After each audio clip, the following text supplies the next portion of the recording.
शेतकरी बंधूंनो, आज आपण अश्वगंधा या औषधी वनस्पतीच्या लागवडीविषयी तज्ञांकडून मार्गदर्शन घेणार आहोत। कारण पारंपरिक पिकाच्या तुलनेने अश्वगंधाची लागवड फायदेशीर ठरते आणि याविषयी अधिक माहिती देण्यासाठी अकोल्यातील पंजाबराव देशमुख कृषी विद्यापीठाच्या नागार्जुन वनौषधी उद्यानाचे माजी विभाग प्रमुख डॉक्टर संजय वानखडे आपल्यासोबत आहेत। डॉक्टर वानखडे, पीकपाणीमध्ये आपलं स्वागत। नमस्कार डॉक्टर वानखडे, अश्वगंधाविषयी आपण काय सांगाल? भारतीय आयुर्वेदिक औषधी कंपन्यांना जो कच्चा मालाचा पुरवठा असतो त्यामध्ये आवळ्यानंतर नंबर 2 ची जी वस्तू लागते ती अश्वगंधाच्या मुळ्या लागतात आणि त्यामुळे अश्वगंधाला प्रचंड अशी मागणी आहे। अश्वगंधाच्या मुळ्या तसेच पानांना सुद्धा व बियांना सुद्धा औषधी उपयोग आहेत। औषधी उपयोग त्याचा आपण करू शकतो आणि त्या अनुषंगाने तिला भरपूर अशी मागणी आहे। तसेच आपल्या महाराष्ट्राचा विचार करता आपल्या इथे कोरडवाहू शेती पद्धती फार मोठ्या प्रमाणावर आहे आणि कोरडवाहूसाठी अश्वगंधा हे असं अतिउत्तम असं पीक आहे, ज्यामध्ये जर आपण अश्वगंधा जर लावला तर आपल्याला कमी खर्चात चांगल्या प्रकारे उत्पादन आपण घेऊ शकतो। खरं आहे। अश्वगंधा या पिकाचा नेमका कालावधी किती आहे? अश्वगंधाचा कालावधी तसा 160 दिवसापर्यंत आहे, परंतु जर त्या मुळ्यांमधलं जे गुणद्रव्य आहे, जे विथॅनिन नावाचं गुणद्रव्य आहे, ज्याचा औषधी उपयोग होतो, तर जास्तीत जास्त आपल्याला गुणद्रव्य मिळू शकतं। परंतु बी आणि मुळ्यांचं जर उत्पादन घ्यायचं असेल तर आपण 160 ते 170 दिवसांनी आपण त्याची काढणी करू शकतो। मुळ्या काढल्यानंतर एकतर मुळ्या उपटून काढता येतात किंवा मोठ्या प्रमाणावर जर लागवड असेल तर लाकडी नांगराच्या साहाय्याने मुळ्या पूर्णपणे आपल्याला बाहेर काढता येतील। मुळ्या काढल्यानंतर वरचा वनस्पतीचा भाग काढून टाकायचा व त्याची जर प्रतवारी जर केली तर बाजारपेठेत आपल्याला हमखास चांगला भाव मिळू शकतो। अश्वगंधा लागवडीसाठी कोणत्या प्रकारची जमीन आवश्यक असते? अश्वगंधाला कोरडवाहू स्थितीमधली म्हणजे कमी खोलीची तसेच उतारपाटाची मुरमाड अशी जमीन अतिउत्तम आहे। परंतु विविध जमिनी जरी लागवड होत असली तरी मध्यम प्रतीची जमीन सुद्धा जी उत्तम पाण्याचा निचरा होणारी आहे अशा जमिनीत आपण त्याचं लागवड करू शकतो।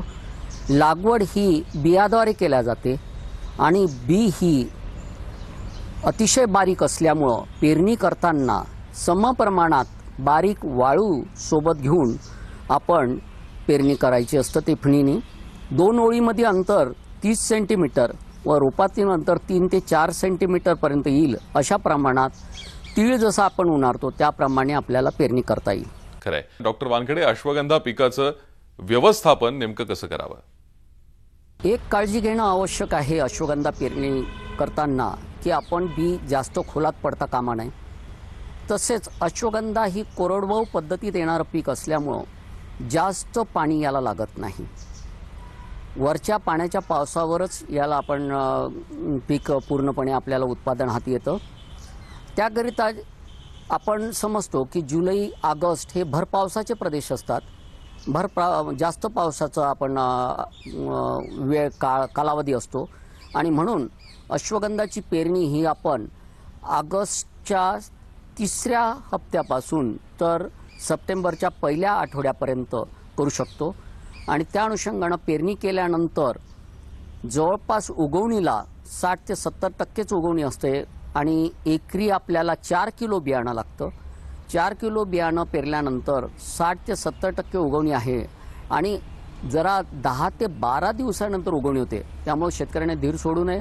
ते उगवतं, हमखास असं उगवतं, परंतु पहिल्या महिन्यात पिकाची वाढ अतिशय हळू असल्यामुळे फार छोटे छोटे रोपं दिसतात। तरी व्यवस्थित डवरणी करणे एका महिन्याच्या आतमध्ये आणि नंतर मात्र आपल्याला डवरणीचं काम नाही आहे आणि तसंच या पिकावर रोगराई कीटक असे काही येत नाही आहे। त्यामुळं आणि जंगली जनावर सुद्धा काही त्याला उपद्रव करत नसल्यामुळं ही उपयुक्त अशी औषधी वनस्पती आपल्याला घेता येईल। खरंय। अश्वगंधासाठी मार्केट नेमकं कुठे उपलब्ध आहे? या वनस्पतीला बाजारपेठ अतिउत्तम अशा बाजारपेठा उपलब्ध आहेत। एक मध्य प्रदेशमध्ये नीमच या जिल्ह्याच्या ठिकाणी फार मोठी अश्वगंधासाठी बाजारपेठ उपलब्ध आहे।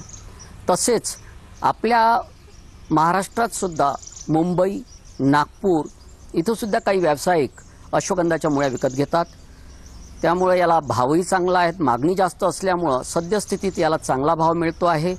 लागवड खर्च कमी आहे, बियांची किंमतही कमी आहे आणि त्या मानाने मुळ्यांचं उत्पादन जवळपास हेक्टरी 7 ते 8 क्विंटल मिळतं व ज्याला बाजारपेठामध्ये भाव सध्या 100 रुपये प्रति किलोच्या वर चालू आहे. खरंय.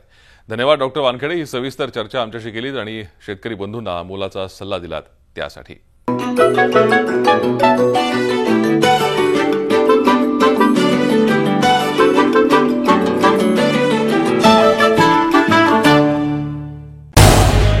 झी 24 तास रहा एक पाऊल पुढे.